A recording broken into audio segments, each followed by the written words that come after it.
Hello, beautiful souls. Welcome back to Channel Your Light, Own Your Intuitive. For those of you who are new here, welcome. For those of you who have been with me since the channel opened, welcome, welcome, welcome. I am so glad that all of you are here. I need to share this channel because it's been coming through for weeks and I never really quite had the nuances or all of the pieces of it to be able to sit down and share it. And I realized that's because externally some other things needed to come into alignment or awareness or confirmations, validations, other people who needed to be included on the channel that likely if I had done it before wouldn't have been. And I know I've talked about it on here, so I'm finally getting to sharing this channel and it is significant. This is about the 13 and the 17 year cycle that is coming up into being resurrected, being identified, a cycle that we're coming out of. Now the numbers 13 and 17 as well as 21 are significant. And I want to explain this in a way that you'll be able to put it into your life. For the last, I want to say 2 weeks, almost every session, channel, group session that we've had, Spirit has been zooming out to a 13-year cycle, a 17-year cycle, or a 21-year cycle. So what does that mean? The divine is illuminating something that happened to you that created a wound or created a trauma or created a dimming down of something within you that happened when you were 13 or when you were 17. Perhaps it happened 13 years ago or 17 years ago. Perhaps it's a duplicate, a double 13, which is a 26. Everybody's going to attune to it differently. And in addition, I'm being told it could be the 13th of the month, whoever this person is that you've had an experience with that has shaped and molded you up to this point. Perhaps their birthday or their date of passing is the 13th or the 17th is their date of birth or the passing. Everyone will attune to this slightly differently and what the numbers 13 and 17 mean to you and where you can place these cycles in your life. Now, of course, we have multiple cycles happening all the time, right? We have our seasonal cycles, we have our decade cycles, our century cycles. There's all these different cycles that are all happening all the time. But what's being highlighted is the 13-year cycle and the 17-year cycle. Now, what's interesting about this is I started getting this message of 13 and 17, 13 and 17, hearing that it was the resurrection of joy. And a month now that I have been hearing these specific numbers, hearing that we're doing a resurrection, I keep sitting down to this channel and I keep having to pull back because there's something missing. There's something missing. Something's not quite right is what it kept feeling like to me. So I understand now why that is. Going into full spectrum, what we're being illuminated and shown right now in the collective consciousness for a number of subsets of souls. This affects a subset of souls that feels like they are a minority or appear to be a minority. However, this particular subset of souls that are resurrecting anything that was lost in the wounding from 13 years ago, 17 years ago, when you were 13 or when you were 17, is now being restored to your energy and resurrected. So for some of you, you're actually resurrecting your joy.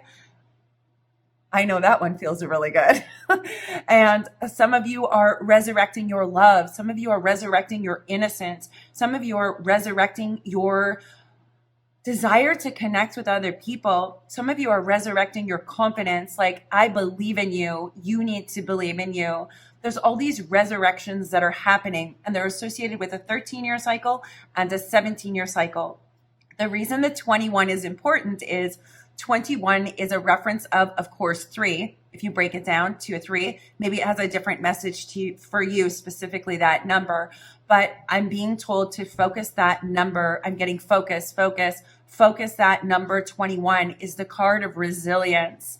So here's what's been happening since you began this cycle. You've been building a resilience in all of this garbage and all these different places and wondering where you're going and wondering why you're in all these different things.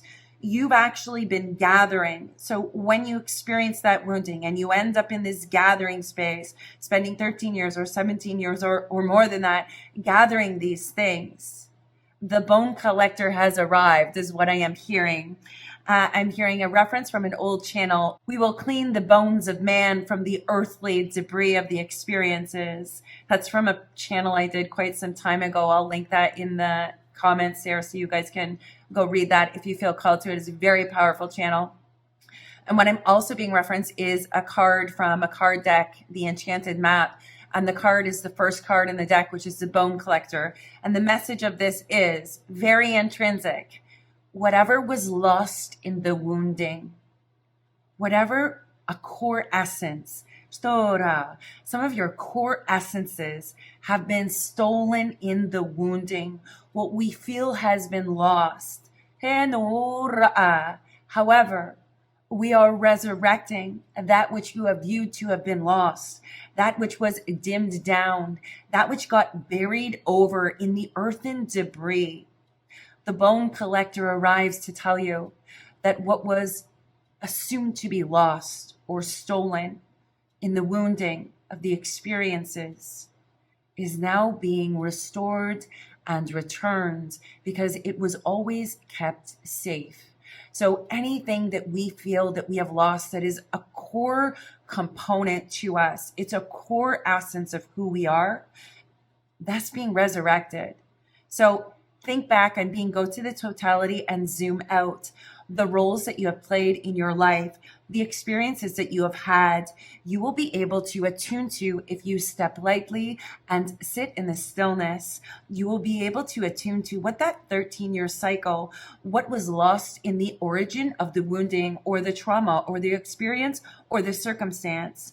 You will be able to identify that clearly. Do not ignore it. Do not pretend that's not what it is. Simply identify it. It may be a word. It may be a feeling. It may just be a knowing. Understand that whatever was lost in that wounding, you have come through a great journey of moving through the darkness, of feeling that loss, of being buried underneath the dark earthen ground. I'm being told that as these things have been buried underneath the ground, you have been working through them. You have been expanding. You have been discarding. You have been exploring and you have been adventuring. And you have felt like that piece of you was lost. And this is why you went on this earthen journey of this cycle. However, anything that was lost in the wounding was always kept safe. It was always kept safely tucked away, whether buried deep down in the depths of you, to be resurrected, a long-held dream for some of you. It's being resurrected at this time. This is part of the shift. I'm also being referenced. That's the reason why the cicadas are at their 13 and 17-year cycles happening at the same time. Now, while that is a natural phenomenon that does happen, and it's rare is what I'm hearing. It's a rarity. The reason why it's significant is we're in 2024. We're well into the throes of the Great Awakening. We're really seeing massive shifts on the collective consciousness and on the earth plane. People expanding, things are changing, people are moving. You will notice probably recently that the momentum has slightly picked up, that you're feeling your joy, you're feeling a freedom, you're feeling like something is being returned. For some of you, it's your motivation, it's your creativity. For some of you, it's like the shackles of the 13-year cycle was actually dimming you down so that you weren't heard or that you couldn't, do your dream, or you couldn't do this or you couldn't do that as a result of the trauma, as a result of the experience or the expression or lack of expression due to that 13 or 17-year cycle trauma. That's the outlaid response is what I'm hearing. But what was stolen, which created the response, which you've worked through, and now you're rising up and out of the earth and ground, like the cicadas, 13 and 17 at the same time. It's almost like you're resurrecting that which you believed was stolen, and you're resurrecting it now from a much more whole and complete grounded place, because not only do you have returned to you what was the origin core essence of you that appeared to have been stolen, you're now rising up not only with that being returned and resurrected, but your spirit being resurrected in its wholeness, because so too have you gleaned all this wisdom from all these experiences and resilience, 21, the card of resilience from the Queen of the Moon Oracle. This has been a journey that could probably be described, many of you could describe this as your journey, but I'm being told the most important piece of this is about the resurrection. This is the resurrection of that which was lost in the wounding. Whatever has been stolen of your soul's core essence is being reignited, restored, returned, so that you may resurrect in that whole authentic being, not just being the thing that was stolen in the wounding, but being so much more because of it. Rise up, rise up. This is the energy that most of you will be feeling. There's this feeling of something is coming. There's a shift. There's a lightning. There's an awakening. It's so much excitement and so much aha moments and so many releasing of the old traumas. Go back to the cicadas, says Ava. So the cicadas are significant because it's a natural phenomenon highlighting something that hasn't also hasn't happened in centuries. There are some subsets of souls who are working through 13-year cycles, and they are going to emerge like the cicada from the earth and ground, from the depths of that experience, from the cycle, from the wounding or the trauma or the circumstance or the adventure or the learning period. And they are emerging, resurrecting, taking flight, all of those things based on a 13-year cycle. There's another subset of souls that's working on the 17-year cycle. So 13 isn't your thing, it's 17 years. And you're working through that and doing the same thing, digging down through the deeps, cultivating the wisdom you've created from the darkness, and now emerging up and out of that cycle. Now there's another subset of souls, a third one here, and this third subset of souls, you're doing the 13-year and a 17-year cycle at the same time. So you may have felt in the last 3 months a tremendous push of emotions. You may have felt so many things from your past coming back up, things being illuminated, things being highlighted. Again, thought patterns coming up, old thought patterns, memories of old circumstances related to 13 and 17. That subset of souls, you may feel like this has been incredibly difficult period, but also very paradigm shifting. You feel like you're being unearthed from the bottom up. It's like it's almost like somebody took you and dug down all the way down into your energy, into the places that nobody could see or nobody knew what was there. And what was hidden is being unearthed and brought up for you. That's what some of you may feel like. And that's because there's deep sorrow, deep trauma, deep shame, deep guilt, deep oppression, deep suppression. There's all kinds of things that are encased life force energies that have been hidden deep within us, that have been stuffed down deep into the darkness as a result of this 13 or 17 year cycle or trauma or age or whatever it is for you. This is being released at this time. It's been being released for the last 3 months. Hello, Pluto. This is why Pluto showed up on Aquarius's arm, hanging out there to highlight all of these beautiful things. When the sun marries the moon, when the Aquarius, the dawning of the age of Aquarius, and Pluto, the illuminator, shows up, only magic can happen. And yes, it appears to be chaos. And yes, it appears to be order. But if we're switching them around and mucking them around, chaos leads to order, and order leads to chaos. It's this moving back and forth between the two of them. It's so interesting that it's coming through like that. And I feel like that's for somebody here who feels like they're in chaos and then they're in order, and then there's more chaos and then there's order. It's almost like you're finding your balance within these things. You're finding the balance. Anything that is in chaos technically is in order, because the chaos is what is going to point you to the divine order, if that makes sense. And I feel like that's a bit of a paradox or a contradictory, but I'm being told to deliver in this way because it's thought-provoking. For some reason that's coming through, because it's thought-provoking and allows different people to come to their own different truths and their own different soul's knowings. Anyways, this is about you, and this is about your 13-year cycle and your 17-year cycle and the resilience you've cultivated, number 21, based on these cycles, these ages, these numbers, these months, whatever it is for you. Go back to the cicadas.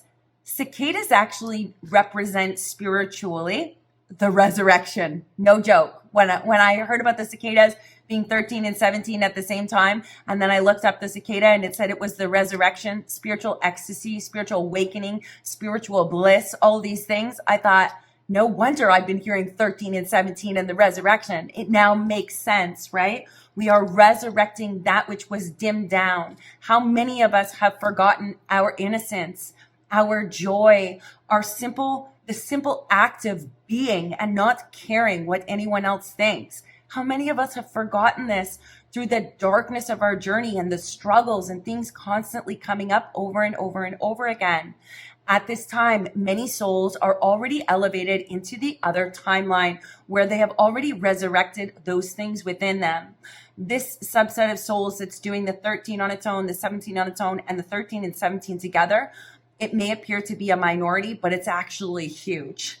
It is a huge amount of the collective consciousness, much more than one would expect, because y'all been hidden for 13 years or 17 years, hidden underneath that deep depths and darkness in the experience or in the struggles or just trying to make it through the day. Many of you have been in that state, hidden. You're now emerging. You're now rising into that, stepping up, resurrecting that joy, resurrecting that creativity, resurrecting that innocence, resurrecting that love, resurrecting the excitement over connecting with other people and people that understand you, like-minded consciousness or subsets of souls. So this is kind of the journey that we're on, my friends. And this message isn't for everybody, but you will know if this is you. You will have felt a lightening of the frequencies. And I'm supposed to share that recently in the collective consciousness. It's okay. Sirens are going.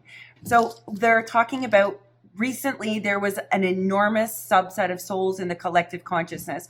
So let's go out, zoom out, says Ava. If we look at the earth and all the 8 billion people on the earth, the earth has its own collective consciousness, and each and every one of us are part of the collective consciousness. Your individuated consciousness is part of the collective consciousness of all of us incarnated here on the earth plane. Now, in the collective consciousness, there are multiple subsets of souls or soul pods, however you wish to attune to it. I usually see them, and I'm being shown right now that recently what's happened, and many of you will have felt this to some degree, there's been like a sudden pickup of momentum, and there's been a releasing of a resistance. And I'm being told to explain that there's an enormous subset of souls on the earth plane that actually has awakened, identified, and is in the process of releasing things through that awakening of old programming and resistance that they have had, and a very 3D dense limited mentality, and expanding into more. So for some of them, they're forgiving experiences. This is also part of the 13 and 17 too, right? So too, both and is what I am hearing. So there's an enormous subset of souls that have released those karmic traumas and are awakening and lightening their frequencies. For the rest of us or other people in the collective consciousness who naturally sense the electromagnetic resonance, the fields, the vibrations, and the frequencies of the collective, you will have sensed this lightning. And this is because a huge subset of souls, they've either awakened, they've released an old pattern, they've reprogrammed something, they've forgiven something, they've healed some kind of a karma in their ancestral line. But it's a huge subset of souls that has done this all at once. The result of the releasing of that is the lightening of their frequency. And so too does the rest of the collective consciousness receive that lightening of frequency, or feels that resistance has now fallen away. For some of you, you're going to feel like there's been this resistance within you. And while it can be within you, you can also be sensing the resistance of others around you or those in the collective consciousness. It's both and, depending on what your skills are, depending on your sensitivities, depending on your path, your journey, your origins, all those things. So I'm being told just to highlight that has occurred, and there is a lightening, and the momentum has picked up for most people. It can be a little bit chaotic in the momentum phase. And in addition, I'm being told, zoom out even further. Anything that you have experienced up to this time, you will notice in the current nuances or in the current time-space continuum, is what I'm being told, on the constructs of time, you will have found that anything or dilemma that you are facing that seems slightly amplified is actually going to represent the story of your entire life up until this point. So if you are struggling, let's say, with a pattern of always fixing things for people, but you've done a lot of work on yourself and you've come out of that and you're really just standing your ground and you've been working on your own energy, cultivating inner peace, doing these things, but all of a sudden all these people show up from your past or people that you engage with, you're being shown the story of your life, opportunity, golden opportunity. I'm hearing golden. You're being shown the story of your life right now. And you're also being shown that you have a bird's eye view and that you've come a certain amount of time beyond that, which means these are opportunities for you to maintain your vibration, maintain your peace, maintain the things you do, and really firmly they're like hammer it home is what they're saying, to really see that dynamic, that relative pattern, whether it's codependency, whether it's you giving yourself away to help others, whatever it is, whatever you're being shown is actually the overview of your life up until this point, or the overview of the general lesson you've probably been learning, maybe for your whole life, maybe for 13 years, maybe for 17 years. But if you zoom out to that and just take a step back from your current circumstance, something you're struggling with or looking at, or feel like you have resistance toward or wondering why that happened, take a step back. You're being shown right now the overview of the lessons and the overview of the dynamics of your life and your state of being as a result of it, so that you can hammer it home, be completely done with it. Oh no, I see your chaos and I'm going to let you do that. I'm going to let you be in that. And I don't need to step in and help you fix it. I need to maintain this vibration because my lesson was to stop giving myself away or stop fixing things for other people and to focus on me. So this is like choice point. This is the next step up, taking the next step up, the right amount of frequency, the right amount of energy to push you up and onto it. Right now, you probably will be seeing an overview when you step back and zoom out, an overview of the story of your life. We are being shown that so that we can discard the state of being that took away from us, or the lessons that we were supposed to glean from it, in order to maintain that next step up.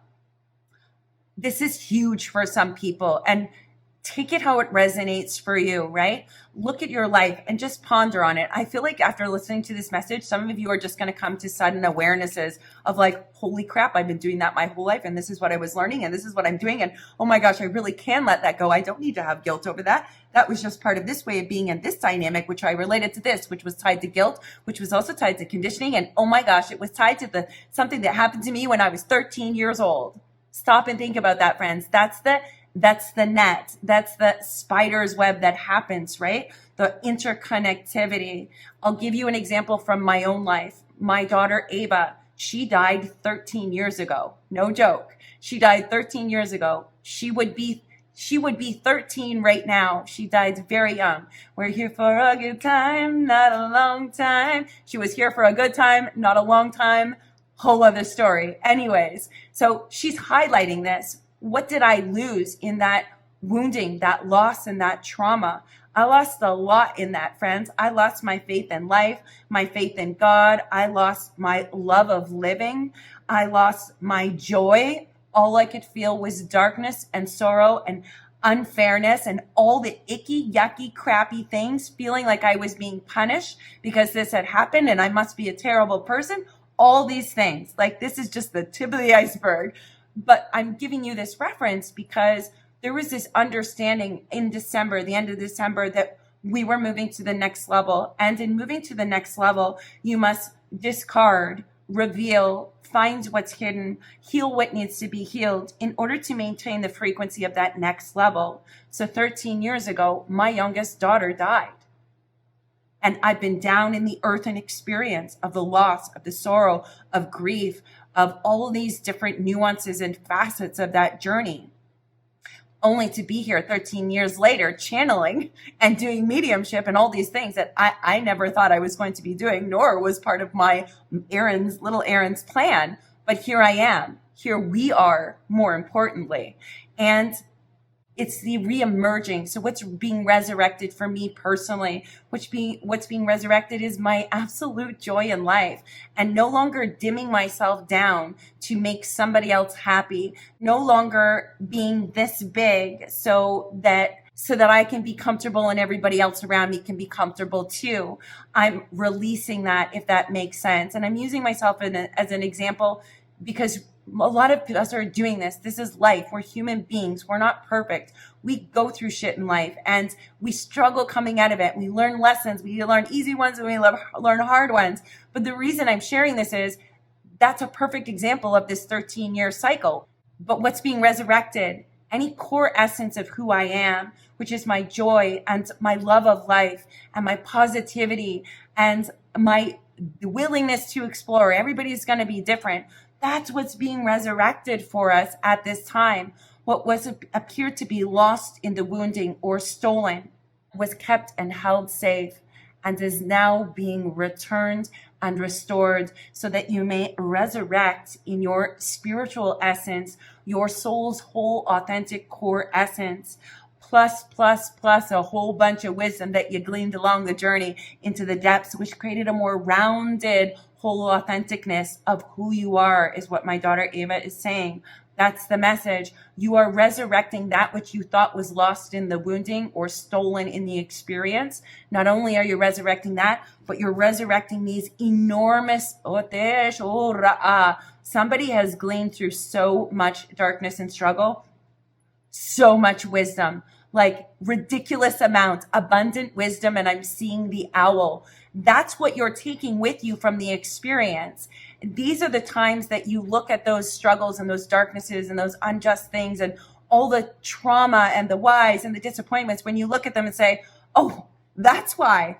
Thank you so much for that experience, because I'm not only resurrecting that which appeared to be lost, which was never lost, but I'm resurrecting it with this. I'm seeing Santa Claus with this bag of Christmas gifts, resurrecting it with this bag of wisdom that you have and have integrated because of these experiences. The resurrection piece is important because there's a lightening of frequency. This bag of wisdom is not heavy. It has been integrated and cultivated into you. I'm being told to give that reference because that's also the card of the resilience. You've been carrying a bag of other people's shit, your experiences, all these things on your back, and you've been doubled down like this. That's actually the card 21, the resilience card, is a woman walking up a hill, stooped over, exhausted, not knowing that she can take another step. And she's got this giant bag all carrying, that's like twice the weight of her that she's carrying.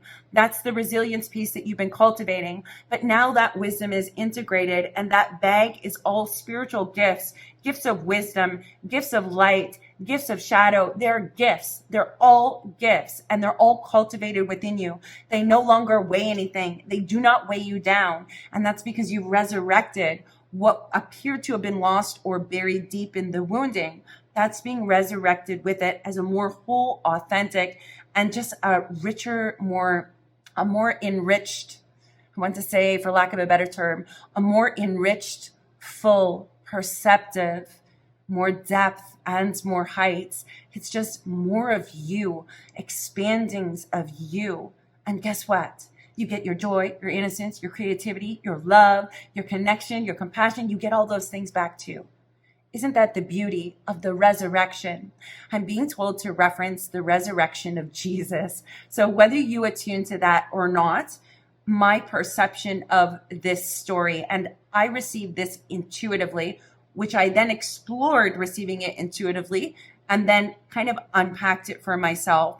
I'm being told this is relevant because we're coming up to Easter. Think about the resurrection of Jesus. And when they said he's been resurrected, what was resurrected? His spirit. His spirit was resurrected. Stop and think about that, okay? His spirit was resurrected in its wholeness, in its light, and in its authenticity. That's part of what we're resurrecting, is our spirits igniting our joy, our happiness, our love. We are reigniting these things. They are being resurrected within us since we've come through this journey. This is also part of the new era and the Great Awakening and all these different things that are happening. You can tie them in a multitude of different ways. So allow yourself to receive this message. in the way your soul needs to receive it. And what I mean by that is sometimes when I'm delivering messages, I'm aware that I'm delivering one message, but the person it's meant to activate or open a channel to or open a gate within your energy, you're actually going to perceive something totally different that's exactly right for your soul. And that's because I simply shared the frequency of the message. So I want each of you to follow your intuition, allow yourself to be guided into that knowing, that nuance, that remembering, that releasing, that resurrection piece of your spirit that makes you want to get up in the morning with joy rather than probably most of you have been get up in the morning thinking, oh my God, another day, right? What's the resurrection for you? It's the resurrection of having a spring in your step, having a lightness of spirit, having an energy or a joy and actually looking forward to life, not feeling like you're having to struggle with it on your back, but rather it's gleaned into wisdom. This is the resurrection piece, my friends. And if we attune that to the idea or the metaphor or the story of Jesus being resurrected after 3 days, 21 breaks down to a 3, which is the resilience card. After 3 days, being resurrected, what did his mother say? What did Mother Mary say according to the stories or the scriptures about him being resurrected?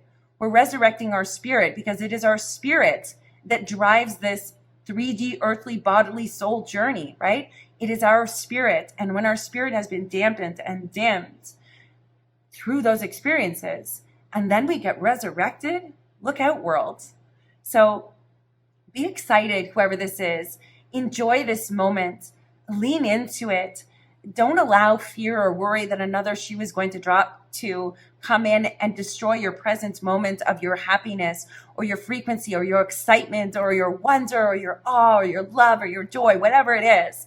Allow yourself to lean into that moment because you cultivate more of it. That's true. Is it also true that there's going to be times in your life where things go like this? Well, yes, this is life. There's nothing is going to be a perfect balance or a high frequency or always the same all the time. That goes against natural law.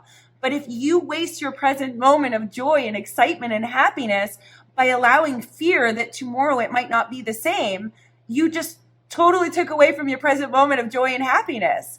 And I feel like a lot of us in the collective do that. It's fear mongering is what I'm hearing. And that's utilized as a tactic and it lowers our frequency and it totally changes our present moment of joy into half of a present moment of, oh, I'm having joy, but oh, I'm afraid at the same time that something's not going to go right, which means you've got 1 foot on the gas pedal and 1 foot on the brake, which ultimately means the brakes are going to take a hold there and you're going to get into the fear and that's going to permeate and take over your present moment. See how that can be kind of highlighted there in the totality of your life. Ava says, if you all step back and look at the story of your life, you may see where you have done that because there is no individual that does not do that in some way, shape, or form, in some way, somewhere on their life to have that experience. This is the resurrection where we're allowing ourselves to be in that state of joy, creativity, love, peace, whatever it is, being in that state. And like, I'm going like this with my hands. I don't know if you can see that on the screen, but it's like, this is the gas pedal and we're going full tilt ahead. The momentum has picked up for a reason. Allow the momentum to carry you. Allow your joy to carry you. Allow that divine inspiration that you get to actually take a step towards it and not worry whether or not it's going to work out. Your job is not to worry whether or not it's going to work out. Your job is to receive the divine inspiration and take the step towards it with that excitement, momentum, that wonder and awe, rather than allowing the doubt and the worry of it's not going to work out to be the thing that takes precedence. So that's the message that I've been trying to get out for almost a month now. And I realized that everything's in divine timing and in perfect order is what I'm hearing. It is the perfect timing of all the different nuances. So resurrect your joy, my friends. Lean into that. Allow those epiphanies to flow in. Allow what was stolen to be returned to you because it's been kept safe the entire time. And it is your right to claim that. It is your birthright to experience those things in this lifetime. I really hope this message hit home for you or helped you or resonated. I've had it coming at me from multiple different ways, multiple different souls for almost a month now. So to me, that is very clear, giant bullseye in the room. It's time to share this message now that all the pieces and the souls are gathered together to be able to share it to move you to the next level, and the activation, as well as the releasing and the resurrecting that all of you are experiencing. This is a massive subset of souls. And those of you who feel like you're a minority, you're going to discover that you're not a minority at all, that there are many of us, more than we're anticipated. And not only are we rising, but we're going to discover that we've been hiding. Most of you have been hidden. That's the message that's coming through. This is not a minority of a subset of souls. It is much bigger and much grander all over the earth plane than anyone anticipated, including me, I want to say, because I did not anticipate seeing, sensing, or knowing the size or the group of the subsets of souls that are resurrecting this aspect of what was lost in their trauma. And it's incredible. So lean into that. Lean into your joy. Let me know in the comments if that resonated. This is just an exciting time, friends. So I'm wishing you all much love, light, peace, healing, and transcendence. And of course, I will see you in the next video.